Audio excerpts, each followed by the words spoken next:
Ladies and gentlemen, Happy New Year to everyone out there. I hope all of you are safe and sound in your homes, whatever it is that you're doing. But more importantly, this is the return of the throwback, being that it is Royal Rumble month. Literally like 2 weeks away from the Royal Rumble, if you will. Myself and Big Mike, we've decided to, bring it back, the throwback, for the month of January. Keep it Royal Rumble theme. So, Big Mike, how have you been? I've been okay. How about you? I've been chilling, bruh, chilling here. I see that you found out that Mark Henry has recently released a new T-shirt on Pro Wrestling Tees. Very Brooklyn Nets, James Harden inspired, if you will. Yes, it's hilarious, and I didn't think that he would feed into it, but I guess the humor of him, he had to do it. Yes, he did. He had to fucking do it, man. Absolutely. So, Big Mike, we talked about this on the latest episode of Around the Point. We're bringing back the throwback. We're bringing it back. Rumble month. And we're doing this one and then one more next week. And that will lead us into the 2021 Royal Rumble. So if you're watching on the screen already, you already know what it is. Mike, we are going back in time to the year 1998. Yep. We are reviewing, ladies and gentlemen, this week on the throwback, the first throwback of 2021, the 1998 WWF/E Royal Rumble. The 11th annual of the Royal Rumble took place on January 18th, 1998, from the San Jose Arena in beautiful San Jose, California. This show had a attendance of 18,542 people in the building that night. It garnished a total pay-per-view buys of 300,000 and a live gate of $414,373. So that's impressive, Mike. For someone like me, again, when I went back to watch this show, right? At the time of this show, I was, I think, 7 years old, dude. How old were you? It was 98. Yes. I was 2 and 1 month. Oh, bro, you had a long way to step up. But nonetheless, I remember watching this show back in the day with a couple of friends of mine. And here's the thing about it, okay? Watching the show brought me back. It brought me back to my childhood. It brought me back to the good old days, if you will. This was definitely in the center of the Attitude Era. Hmm. 100%. This was, if you will, the beginning of the Austin era. Like you knew that was the direction this company was going in with the Attitude Era with Stone Cold Steve Austin. Yeah. And I gotta say, just again, when I was a kid watching the show, I loved everything about this. Granted, yes, as much as the show brought back nostalgia for me, looking back on the show now as a 30-year-old man, it's like, yeah, there's some things on the show I would have done differently. But nonetheless, I was happy to go back in time with this pay per view in particular. What about yourself, Big Mike? Oh yeah, I'm always happy to look at Attitude Era stuff. It's a great like breath of fresh air watching great wrestling from what we have now. I mean, it has its moments now, but back then it's just different. Absolutely. And to all you guys that are listening on the podcasting platforms, or if you're watching this on YouTube, please let us know your thoughts on the 1998 Royal Rumble. What was your fondest memories when you watched it back in the day? What have you? Or if you can let us know on Twitter at Heel Steven. Big Mike, let them know where can these dorks, I mean people check you out. Yeah, you can follow me on Twitter at Detroit Gamer 313. Exactly. Detroit Gamer 313. You can follow me on Twitter at Heel Steven. Um so again, I always loved the Royal Rumble, and I gotta say, I loved this Rumble match in particular. I gotta say, bro. Um, what about you, brother? Yeah, it was a good Rumble match, good main event too. It almost threw me off because when I was an hour into the show, I was like, "Huh, Royal Rumble match. I wonder what's after this." And I was like, "Oh, okay." Yes, absolutely. I was the kind of like, to me, they caught me by surprise. Like this was like the main event was the title match, Michaels and Taker. Like that was the closing thing on the show. To me when I think about the Royal Rumble, to me the Rumble match always closes the show. Right, And I don't know about you, because again, I know you watched the network version like I did, and right, on the network version, they ended the show with Kane lighting up the casket. right. Was it me? And again, I could be wrong on this. Did they just flip the matches over? I feel like the Rumble match would close the show. No. I think this was the right order, um, because I believe this was a way to write off the Undertaker, so that's why it was the end. Because I think he was injured, wasn't he? And he had to come back a couple weeks later. Because I think so. this is all about him like deciding if he was going to fight Kane or not. Because leading into WrestleMania 14, which he did, but it went to that really good segment of Taker coming back, lightning striking the coffin, and him, you know, doing that great promo from the stage with no microphone and walking through the pyros. One of my favorite promos. Yes, absolutely. Now, okay, now you mention it. Fine. So, what I did enjoy too was the beginning, that video package at the beginning of the show. It had that like mid '90s feel to it. I want Yeah, to believe that was Top Pettingill doing the narration. I think that was the last of Tye Dillinger. Yeah, I think so too. Yeah, Cause it was wasn't it whatchamacallit that does the New Japan stuff now? Kevin Kelly. Yeah, that was coming in later. I think so. I think so. Yeah, but it was very well done. Yeah, Go out of your way, guys. Again, if you're watching this show, watch that video packages of this. It's very well done. Um, Sponsored by 1-800-COLLECT. God, I've not heard about those people in so many years. But anyway, we kicked off the show. You had Jim Ross and Jerry Lawler doing the commentary, which I thought was very well done. I thought Jerry Lawler's punchlines on this show were top notch. Very well top notch, Mike. What do you think? yeah. That was Jerry Lawler's job was to be sort of a goofball and a maniacal heel and have sophomoric antic talking. Correct. Absolutely. So we kicked the show off with a singles match between the artist formerly known as Goldust, who was accompanied by Luna Vachon, and he went up against the man they call Vader. Now, during I'm sorry, the formerly known as Goldust artist, right? Before as he was coming into the ring, they showed, I guess, some highlights of what led to this moment, right? Him breaking up with Marlena live on television, him pairing up with Luna Vachon as this new woman in his life. We did see that whole thing where I guess he was dressed as Sable. The visual of that, think about that for a second, bro. Attacking Vader with a coconut. Yeah, I've seen that. I remember that segment. That segment was funny, but it was like, ugh. Again, bro, it was the Attitude Era. Yeah, It was the heart, and I'm not saying Gold was the heart of it, but it was at the epicenter of the Attitude Era, if I can be correct with that one.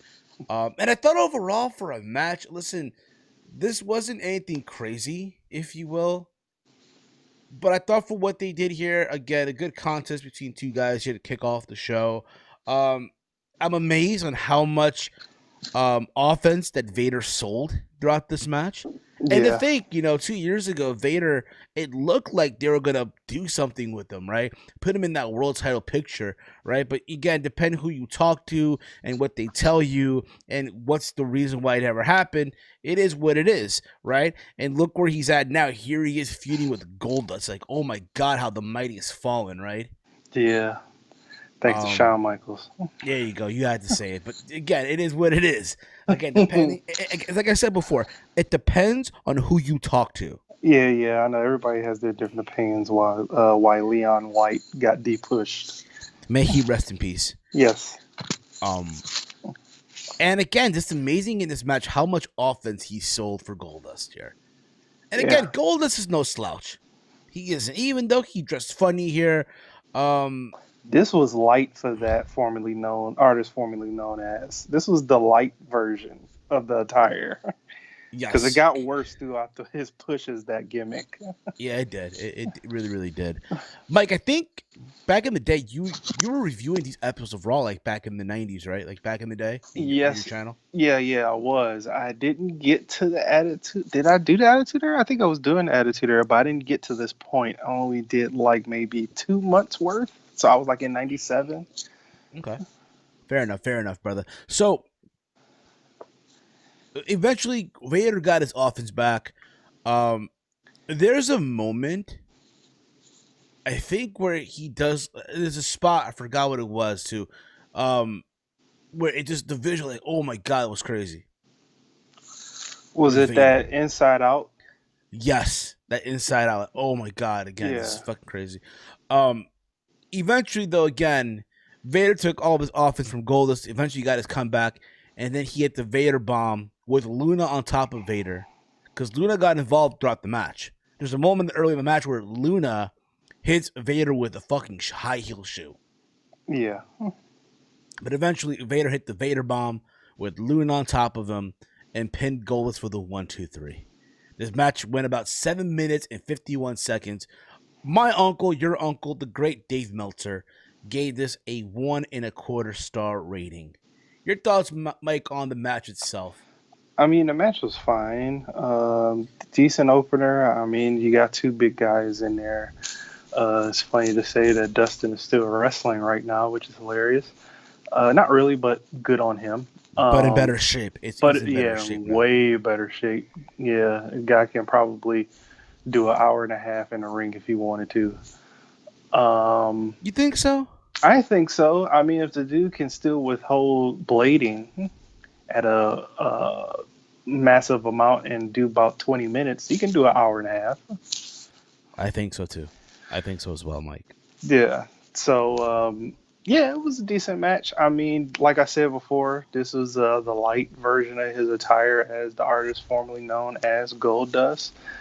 Probably my favorite one because he had the blue hair. Every other one was not good. It was hard to look at him throughout the rest of that gimmick with the attire. Absolutely. And throughout the night, it looked like everyone, I guess, had a mission to attack Stone Cold Steve Austin. Yep. Because apparently leading up to the show, Stone Cold Steve Austin made it clear, hey, listen, at the Royal Rumble, I'm going after everyone. Yep. Basically, so he made himself a marked man, literally. Yes, he So did. throughout the night, you see people trying to go after Stone Cold Steve Austin. I thought it was funny. He showed up in a pickup truck. He told one young Michael Cole, God, how young he looked back in the day. Very young with that stupid goatee. Exactly. He told Steve Austin. He told Michael Cole to park the truck for him and shit. And then you see throughout the night, you see both members, both of the what's their names, yo? Both the Phineas and the Godwins, both Yeah, members the of the God Godwins. Yeah. looking for Steve Austin, the Nation of Domination looking for Steve Austin, Los Boricuas at one moment looking for Steve Austin. It kind of told you in a way what was supposed to happen at the end of the night. Right. You know what I mean? I thought, hey, they put a bounty on Steve Austin, something like that. But that was the theme, though, if you will. Um, After this, we go to the second match of the night. we had a 6-man tag team match of Max Mini, Mosaic, and Nova versus Babylon, El Torito, and Tarantula. Who was he? Said El Torito. Yes, El Torito. Wasn't there El Torito in the now WWE back in the day? Yeah, there was back when the Matadores, I think it was. I forgot the Yeah, name of it. they did like him and Hornswoggle did a WLC match. Yes, they did. Yeah, but this is a different El Torito here. Okay. This was a more of a out of shape El Torito. Were they If dressed you, alike? not really, No. here. Okay. But this was the match that they had, and it's funny because you had Sonny as a special guest referee. I like that. I think we all did. This was back when Sonny was wantable. Right. I'm sorry, back when she was wanted. She Back, her looks were at her top notch back then. I'm telling you now, if this Sonny had an OnlyFans, it'd be over, bruh. A super over. This was at a time where everyone, I guess, was having sunny days. I wish I had And some sunny days back then. I know Shawn Michaels did. And Bret Hart. Supposedly, I heard they double teamed her. Really? They call it that was the original Montreal screw job, buddy. That's the original screw job. Oh shit! I see what we did there. And I gotta say, listen, I get it. They're in San Jose. They're in California. But I gotta say, this match was just the bleeding shits for me. Yeah, I appreciate the effort. Okay, cause at least they went out there. They didn't fucking phone it in. They fucking tried to get this shit out there. I'm talking about the talent here, right? Right. Just basically for every arm drag, take a shot. Right. For every Hurricane Rana, take a shot. For I'm every drunk already. the suicide dives, I could appreciate. Okay, they didn't have to do it, but they did.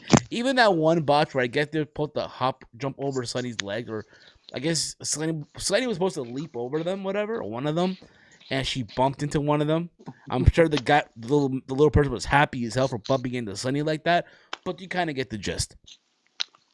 Yeah. This match ends in about 7 minutes and 48 seconds, and for whatever reason, Dave Meltzer, Uncle Dave, I don't know what tequila he was sipping on that night when he was watching this show, but he gave this match 3.5 stars, dude. Yeah. And it's funny because we're going to come back to this later on in this review. But again, I appreciate the effort. Don't get it twisted. But just you can just tell people were not really feeling this. People were trading boring at one time.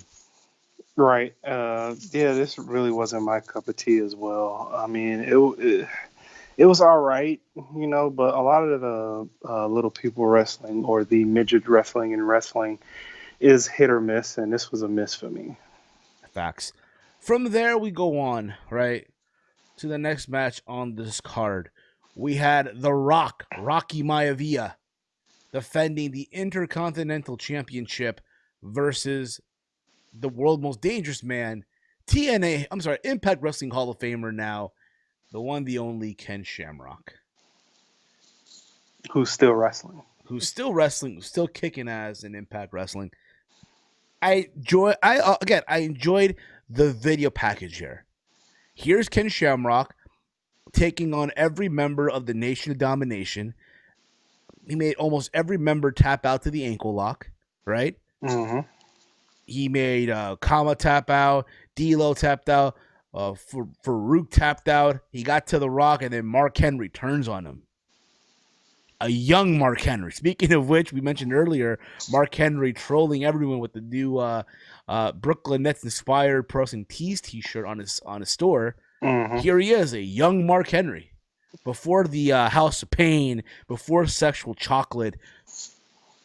You know what I mean? Yeah, he was Nation of Domination Mark Henry, which I think was pretty cool. One of my favorite versions of Mark Henry, if you will. This is my third favorite. Did I say House of Pain? Hall of Pain. Yeah, House of Pain is a rap group from the 90s. Yes, yes, it is. Jump around. Jump around. Jump. And again, this match, for what it was worth, They went out there for 10 minutes and 52 seconds, and I enjoyed every moment of this match. Yeah, this match was decent. Exactly. But I enjoyed it. For what it was worth, these two guys went out there. And again, these two guys had very good chemistry. Yeah, he did. They did. Um, there's a moment in this match, I think it's Dila who gets involved. I think it was Dila. I Or think it Kama. was. No, I think it was D'Lo. And it's funny because it looked like the Rock, he hit Shamrock with a pair of brass knucks. And before he even goes to pin him, he puts the brass knucks in Shamrock's trunks. And Shamrock got a near, he kicked out of it. And then Shamrock does a belly to belly. There's one, I think, belly to belly where I cringed. I guess it looked like Rock landed on his neck almost.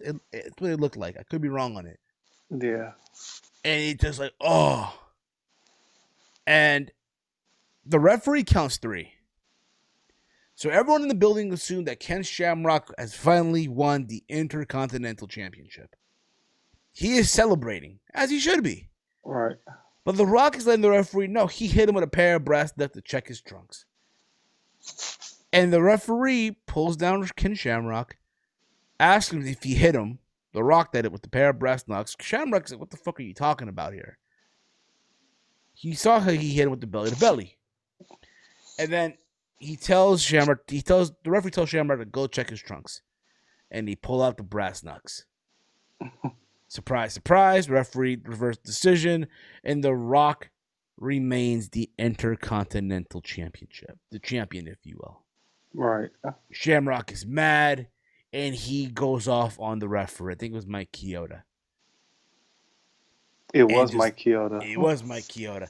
And lets him have it. Yeah, he hits him with a belly to belly. Just lets him have it. And ankle lock. And again, I mentioned before about Jerry Lawler's commentary throughout the show. The one line here about Ken Shamrock, he wouldn't know. He's so dumb that he thought a quarterback was a refund. I lost it, bro. I'm like, wow. Also, throughout the show, you had Mike Tyson, who was the special guest. And they mentioned that on Monday Night Raw, he was going to appear in the ring. So, before we get into moving on to the show, Dave Meltzer gave this a 2.25 star rating. Which I think is a crime because, again, he gave the 6-man tag, the little midget, wrestler tag team match, a 3.5 stars. Like, what the fuck, Dave? What the fuck? Yeah, I guess he was still Jerry curling his hair. He had too much fumes in his head. Tell me about it. But I guarantee you that if this was the Tokyo Dome, all would be over. Yeah, it would. One question before we move on. What was the? I know we're we're 3 matches deep. Yes. What did you see? What was the first thing you saw when they panned to the crowd as soon as the pay-per-view started? The first thing I saw? The first, huh? NWO shirts? No. The first thing I saw. The blimp. No, not the blimp. I'm talking about signs. The first sign I saw was Tyson killed Tupac. Oh, never. I didn't spot it, dude. I feel terrible for not spotting it. That's as soon as they pan to the crowd, the dude puts the sign up because it's literally 3 months after his passing, and he was at a Tyson fight in Vegas, and Mike Tyson was in the building. Damn, bro. Ain't that crazy? It is, bro. Absolutely. It's fucking insane. Think about it, right? Yeah. So from there, we go on to the Legion of Doom, Hawk and Animal, who are no longer with us. May they both rest in peace. Going up against the New Age Outlaws of Billy Gunn, who now goes as Billy, 1/3 of the Gun Club in AEW, and the Road Dogg for the WWF Tag Team Championship. I like the story here too. The New Age Outlaws, I think on Raw before, along with DX, they took out Road Warrior Animal. They Hmm. threw him under the announcer's table and he fucked up his back, and they shaved off one of Hawk's mohawks that he had. So it's literally before the match, they did a promo, and Hawk is just rocking one mohawk, if you will. There are other ones that's just bald as shit. And again, it just brought me back to them being, what they were back in the day, right? They even showed clips of them when they were both in their prime, Right. right? They mentioned that they were tag team champions in the AWA, the NWA, I think also New Japan. I think they mentioned that one too. The match, for what it was worth, I mean, it was okay. You have the New Age Outlaws rocking out to Brett Favre jerseys at that time. I want to Ugh. believe the Green Bay Packers at this time defeated the San Francisco 49ers.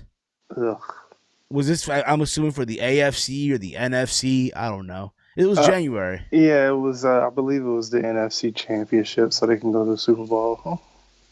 which they eventually lost, right? To the Denver Broncos, they lost. Yeah, they lost to the Broncos. Shannon Sharp. He lost to Oh, Shannon Sharp. shit. Well, Skip. Well, Skip. I gotta tell you, Skip. I'm terrible at Shannon Sharp Yeah, impersonation. John Elway and Shannon Sharp. anyway, I thought this match was okay for what it was worth. Um, I take it back. It was in this match. I think it was yeah, it had to be Animal. He did like a fucking scoop slam Hmm. onto Billy, and it just looked so cringe. Like, oh my god, I thought he fucking hurt him and shit. Yeah.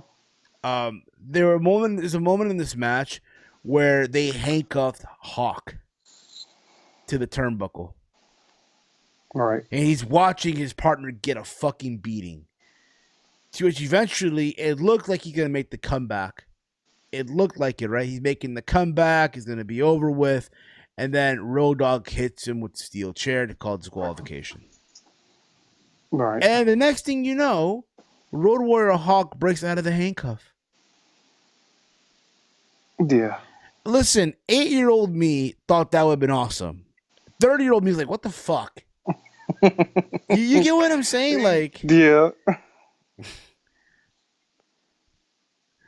and that was one of those things. Like, I'm like, bro, really? Yeah. It's. I don't know what they were thinking with that spot, but I guess it worked out. Yeah. Um. So there's that. Um. The New Age Outlaws retained their tag team titles by disqualification. This match was given a 1.25 star rating by Dave Meltzer in the Wrestling Observer. Um, can't say I don't blame him really, but Mike, your thoughts on the match, bro? Yeah, the match was, I always liked the New Age Outlaws, and it's still weird to say that, Road Warrior Animal is gone. He was one of the long lost people of 2020. Um, it's weird to say that both of those guys are gone. But the match itself, it was good. Story that's told before this, was the basically the kicking out the old, coming in with the new. They weren't in DX yet because Sean is obviously still around. But they were on their way. Of course, they were on their way. From there, we go on to the 1998 WWF Royal Rumble match. Now, they announced that I guess a woman in Tennessee won Steve Austin's pickup truck. So there was that too. You guys know the drill with this match, right? 30 men over the top rope. The last man remaining goes on to WrestleMania. So the order of entry, and I have it here. Number one, Cactus Jack. Number two, Chainsaw Charlie, also known as Terry Funk. And those two guys went out there and just gave each other a fucking beating with the steel chair. Yeah, they did. Which again, back then is cool. Now it's like, oh my god, please, you know what I mean? Yeah, with everything we know about concussions, CTE, and all of this stuff, it's like Yes, these dudes' brains are like, at Yes. infant stage right now. Yes. Number 3 was Tom Brandy, who was the first guy eliminated. Number Who? 4, Tom Brandy, Who? formerly known as Salvatore Sincere in Who? WWF. Some Who? exactly. He lasted 12 seconds. All you got to know, bro. Number 4 was The Rock. He lasted about 51 minutes 32 seconds. He was the Iron Man, wasn't He was the Iron Man match of this whole thing. There's a lot of Iron Men in this match, and a lot of roids, if you will. he? A lot of beef here, brother. Oh shit. Oh shit. A lot of. Number 4 was Mosh of the Headbangers. Number 6 was Phineas Godwin. Lasted 28 minutes and 48 seconds. Number 7 was 8 Ball, who lasted 30 minutes. Wow. Number 8 was Ball? yes. Number 8 was Blackjack Bradshaw, who lasted 35 minutes and 45 seconds. Number 2 was Owen Hart, number 9 was Owen Hart. Before he went into the ring, he got attacked by Jeff Jarrett, who was the NWA North American champion. He lasted 2 minutes when he got into the ring. Number 10 was Steve Blackman, who lasted 5 minutes and 58 seconds. Number 11 was D'Lo Brown, who lasted 32 minutes and 21 seconds. Number 12 was Kurgan, who lasted about 3 minutes and 38 seconds. So there was that. Yeah. And he eliminated 2 people. Damn. What were they thinking with Kurgan? What is he doing now? Well, now apparently he's a Canadian actor. Oh yeah, I think I've seen him in a couple movies. Wasn't he in Good Burger? I think he was in Good Burger. I think he was. I could be wrong on that one. We could be wrong on that one. Number 13 was Mark Mauro. And he lasted 19 minutes and 38 seconds. Number 14 was Ken Shamrock, who lasted 9 minutes and 15 seconds. Number 15 was Thrasher, who lasted 28 minutes and 8 seconds. Number 16 was Mankind, who lasted 2 minutes and 7 seconds.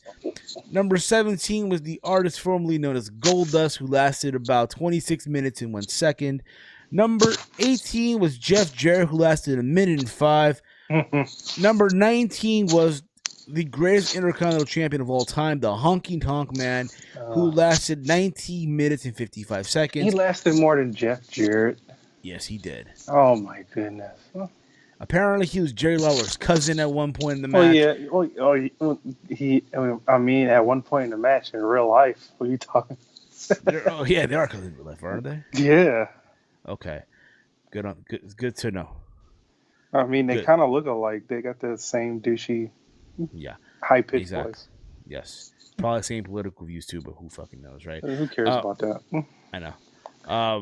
Number 21 was Mark Henry, who lasted 19 minutes and 7 seconds. God, these timings here.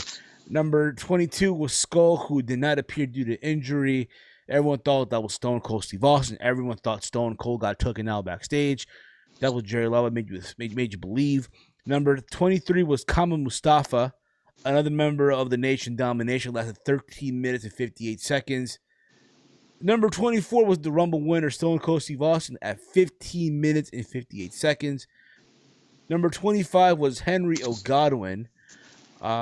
He lasted about 11 minutes and 32 seconds. Number 26 was Savio Vega, who lasted 9 minutes and 29 seconds. Number 27 was Farouk, who lasted 10 minutes and 3. Number 28 was Dude Love, who lasted 7 minutes and 53 seconds. Number 29 was Chains. He lasted 4 minutes and 56 seconds. And then number 30 was Vader. He lasted 2 minutes and 15 seconds. Poor fella. Yeah, but again, you kind of get the pattern here. A lot of guys lasted long in the ring. Their cardio was on fleek, I gotta tell you, bro. Yeah. For big guys and a lot of roids back in the day. A lot of beef. You know what? The Rumble matches are always... I want to know what goes into a Rumble match, because this is gonna be sort of like a side note thing. I don't want to spend forever on it, but like I was saying, like how do they book? I know they probably tell them, okay, you got this amount of time, and then you get out. I wonder, like, how they decipher that in the ring is like they get their stuff in, and then whoever they see is like, all right, toss me out. I want to believe that, okay, they do rehearse, they do go over what they're going to do. But I think also there's something that they just freestyle. Just let it Wow, rock. Just let it rock, if you will. that's Let it be. and that's what amazed me about the Rumble match. Yes, the cardio, the conditioning. Also, and again, I like Rumble matches where the ring is full. I hate those Rumbles where there's like 3 guys in the ring, Yeah, then there's 5 guys, and there's 2 guys again. I hate that. yeah. Granted, because of the pandemic, I guarantee you this year's Rumble will be a little different. You know Don't what? I think it won't. don't expect the full ring, bro. We're a bunch of I guys. will say max it'll probably be 6 guys in a ring. Social distancing, bro. Social distancing. It'll be 2 guys in each corner. Maybe so. We'll see. We'll fucking see. But eventually, yeah, this Rumble was won by Stone Cold Steve Austin. It was down to The Rock and Steve Austin. The Rock eliminated Farouk at the end. He turned on Farouk. Again, one thing that I say was amazing too, that in this match, we saw all members of the Nation Domination in the ring at the same time. At one Right. point. Right. I could be wrong. Maybe Mark Henry was a limp. Well, no, all members were in the ring. All members were in the ring. Um, eventually, and they went up against each other in the match. They didn't like team up, if you will, and then fight off at the end. They fought each other throughout the match. Right. If you get what I'm saying, Yeah, I get what you're saying. and I commend that. That was Yeah. pretty cool. Pretty different. But Steve Austin won. I like how Steve Austin came in through the back. How his music hit and everyone just stopped what the fuck they were doing. And Yeah. Steve Austin came in from the back. Yeah. Everybody was looking towards the ramp, and then you just see that one fan like, look, he's behind you. And then he comes in and he decks Mark Merrill. Yes. But again, it was down to The Rock and Steve Austin. They were going at just the exchange between those two. Like, yep, you knew something was going to happen with these 2 guys down the road. Mm-hmm. And we were right. And eventually, Steve Austin stuns The Rock and throws him over the top rope. And Stone Cold Steve Austin became the third man in Rumble history at that time to win 2 Rumbles 2 years in a row. Mm-hmm. Remember, the first guy was Hulk Hogan, Right. 1990, 1991. Shawn Michaels, 1995, 96. And then Steve Austin here, 97 and 1998. Yep. This would be Stone Cold Steve Austin's second of 3 Rumble matches that he won. Of course, like I mentioned before, he won 97, 98, and then he went on to win the 2001 Royal Rumble. Right. But, Mike, your thoughts before we wrap this up and go on to the main event, your thoughts on the Rumble match itself. What was something that you liked, something that you what have you? Yeah, like you said before, when the Rumble match was filled up, I did like that part. Just the overall, everybody in there. I liked when The Rock was in there. I liked when Stone Cold came out. I liked the great commentary when you thought 22 was Stone Cold. That was a great commentary job from not Jr. Jerry Lawler. And yeah, just overall, I thought it was a good match. And also, as well, they panned the camera to Mike Tyson Yeah, as Cold Steve Austin Stone. won. Cold Yes. Stone, good old Cold Stone. Cold Stone. He called him Cold Stone, Steve Austin. I love Cold Stone. That's my man. That's my man, yo. That's my man. He was the best ever. He's the most vicious fighter. This is before Lennox Lewis, right? This is after he bit Oh the ear yeah, off. this is After he bit Holyfield's ear off. Yep. This is before the Lennox Lewis fight. Yep. This was during the self-destruction of Mike Tyson Yep. that everyone loved. The pimps, the hoes, Yep. The cocaine. the cocaine, Showtime. This was Showtime Mike Tyson, not HBO Mike Tyson, Right. if you will. This was post Costamato, Oh, this is way post. fresh out of jail. Fresh out of jail. Tupac passed away. Yep. I think. Hold up. No, this was Because remember, he was suspended. Remember, he got yeah, suspended. he got suspended. I think this was he got suspended for something, but I don't think it was Holyfield yet I because think I think it was in the UK. He fought someone in the UK, yeah, and he attacked the referee too, something like that. yeah, and then he got suspended because Holyfield didn't have it because I think Mike Tyson was bald during the Holyfield fights. So Yeah, he didn't but have hair. and people were booing him as well. People were booing him in the arena. Well, yeah, the people, got preconceived notions about a guy during that time that's Yes. heavy in the media, went to jail for quote unquote rape, come Yeah. out, get suspended again, threatening to take his license away. But again, his people were the pimps, the hoes. Yeah, Those were his people. yeah, Um, but anyway, from there we go on to the main event of the evening for the WWF Championship. Still, my bad. Shawn Michaels defending the championship versus the Undertaker in a casket match. Again, I enjoyed the video package here. Um, they talked about the Hell in a Cell match that they had back in Battle Blood '97. They talked about Kane. They talked about the casket, how Taker in his record in previous casket matches. Um, I liked the whole thing where it was an episode of Raw and Michaels pops out of the casket. right. This was again drugged up Shawn Michaels. Oh yeah, This is fresh. This was Shawn Michaels loving the cocoa. He was in love with the cocoa. yeah. He wasn't the showstopper. He was the pill popper. Do you ever think that Shawn Michaels was getting it for the Lolo back in the day? Mm-hmm. You think he was doing that Herb Abrams back in the day? Mm-hmm. I He don't was think he was doing cocaine. I think he was just a heavy pill popper. he was doing the Herb Abrams, man. Come on, I he don't was on know the if he was. I don't he know was if he was sniffing lines. he was doing the Herbie. I don't know if he was sniffing lines. I don't know. I don't know if he was on that candy. I don't know. Huh. I don't know, man, but hey, shit, man. Anyway. Despite all that, Shawn Michaels at this time in 1998 was probably the best performer that the company had. Oh yeah, for sure. Despite whatever the fuck he was on, Yeah. when the bell rang, he was fucking Picasso in there. Yes. He was the guy when the bell rang, he got his shit together and went out there and was a fucking perfectionist. Drugged up and all. He was like pro wrestling's Diego Maradona, if you will. Who's that? Maradona, the most famous soccer player of South America, Argentina. Oh, didn't he Hand, pass away? yes, Mano de Dios, Hand of God. '94 World Cup when he scored a goal against Nigeria. He lost his shit on front of the camera, and everyone suspected that he was on cocaine, and he was. So there you go with that. One little fact, Mike.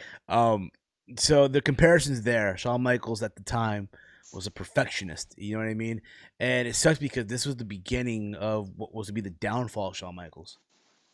Yeah. Literally, like in the beginning of the match, like the fucking bump on the outside lands on on the edge of the casket.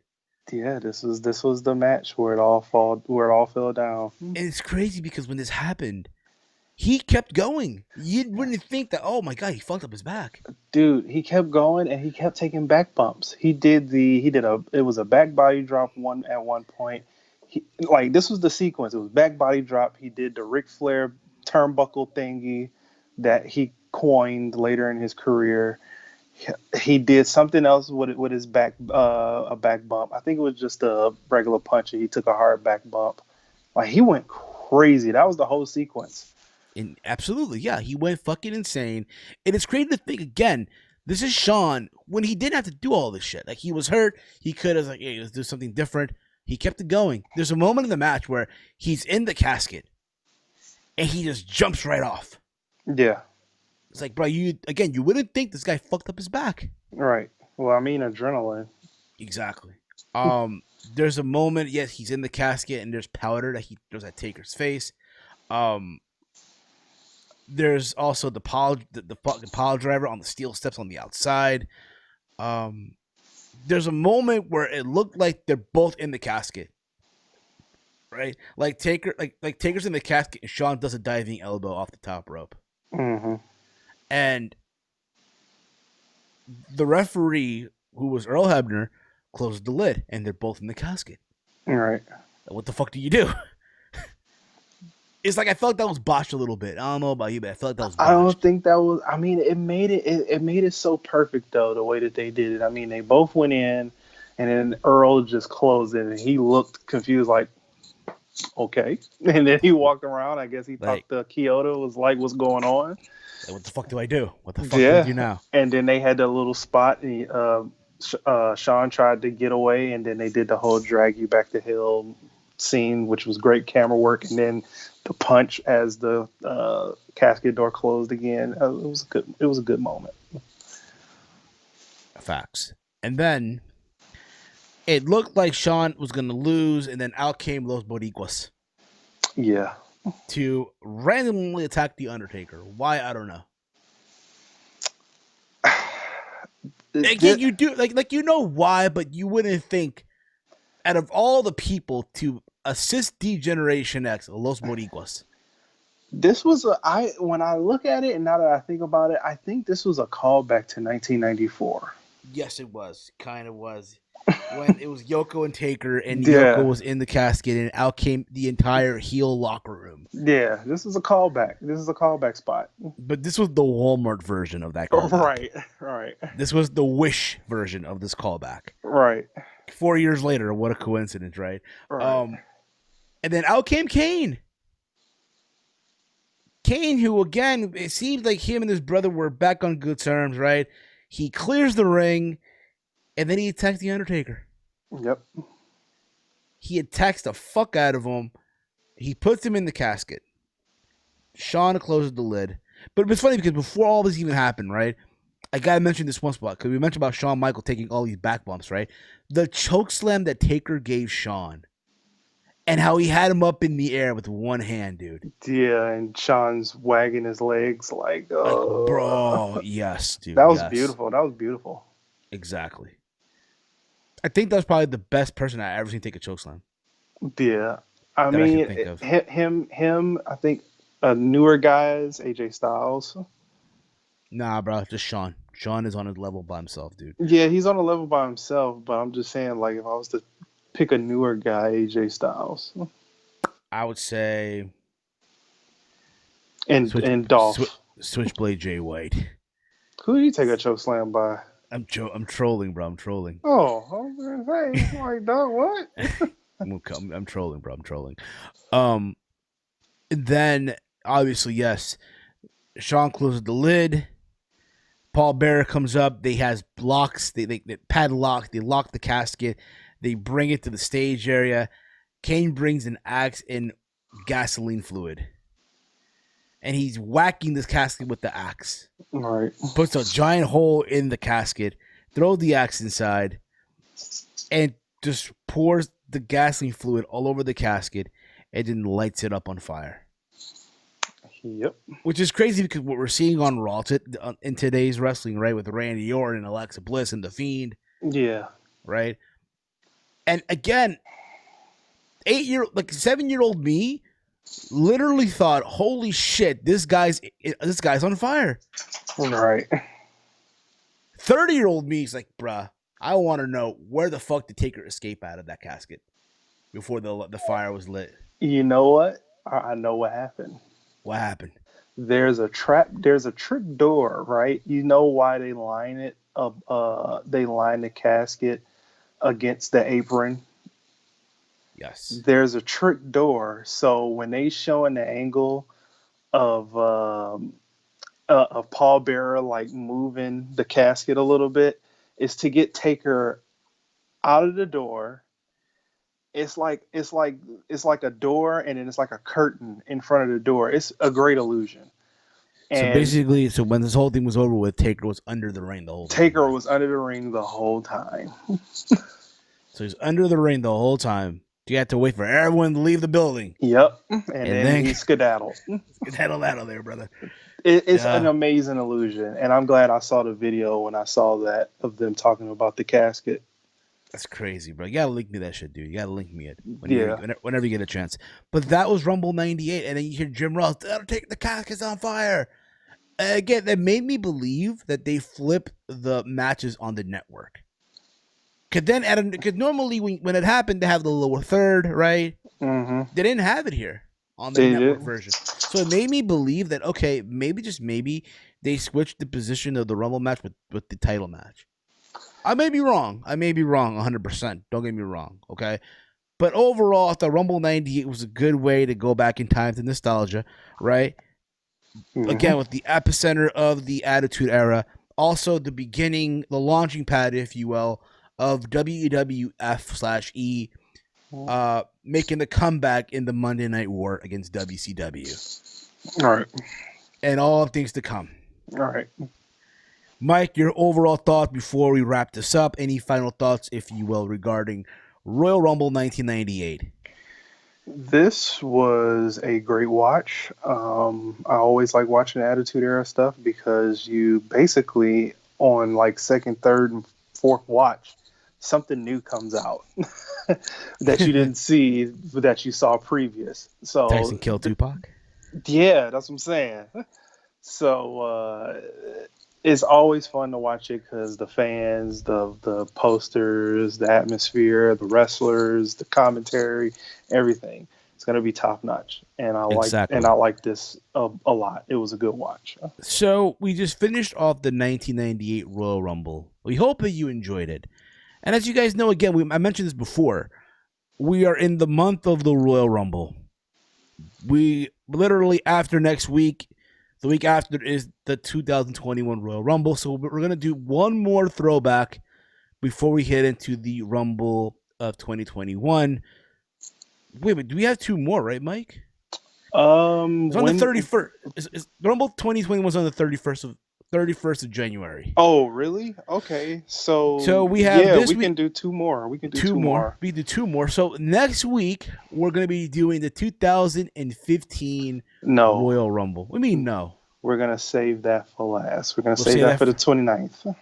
I will say that for the 29th. So next week Next week we're going to do. we're on the spot right now. We're on the spot right now. We're Holy on shit. the spot right now. We are going to do screw it. Let's go back to the